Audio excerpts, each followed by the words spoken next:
தமிழகத்தின் முதலமைச்சராக இருந்த எடப்பாடி பழனிசாமி டெண்டர் விடுவதில் மட்டும்தான் கவனம் செலுத்தியதாகவும் தமிழ்நாட்டின் வளர்ச்சிகள் கவனம் செலுத்தவில்லை எனவும் அமைச்சர் அன்பில் மகேஷ் குற்றம் சுமத்தியுள்ளார். திருச்சி மாவட்டம் திருவெரும்பூர் அடுத்துள்ள காட்டூர் பகுதியில் நலம் காக்கும் ஸ்டாலின் முகாம் இன்று நடைபெற்றது. முகாமை பார்வையிட்ட பின்னர் செய்தியாளர்களை சந்தித்த அமைச்சர் அன்பில் மகேஷ் மக்களுக்கான மிகப்பெரிய திட்டமாக நலம் காக்கும் ஸ்டாலின் திட்டம் அமைந்துள்ளதாக கூறினார்.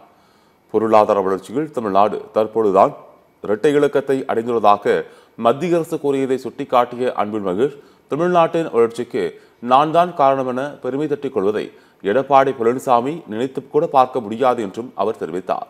அங்கே ப்ரீவியஸாக அந்த முதலமைச்சர் என்ன பண்ணாங்க, ப்ரீவியஸாக அந்த முதலமைச்சர் கிட்டத்தட்ட பிடபிள்யூ ஹைவேஸையும் தப்ப கையிலேயே வச்சுக்கிட்டு வெறும் டெண்டருக்கு மட்டும்தான் அவர் ஃபோக்கஸ் பண்ணிட்டு இருந்தார் தவிர நாட்டினுடைய வளர்ச்சிக்கு அவர் ஃபோக்கஸ் பண்ணல. ஆனால் நம்முடைய தமிழ்நாட்டுடைய முதலமைச்சர் பாருங்கள், மாற்றுத்திறனாளி சார்ந்திருக்கின்ற துறையாக இருந்தாலும் சரி, மகளிருக்கு சுய உதவி குழுக்கள் சார்ந்திருக்கின்றதாக இருந்தாலும் இது மாதிரி விளிம்பு நிலையில் இருக்கின்ற மக்களுக்கான துறையை எல்லாம் தன் கை கட்டுப்பாட்டில் வைத்துக்கொண்டு மற்ற அமைச்சர்கள்லாம் ஓட உழைக்க சொல்கிறார்.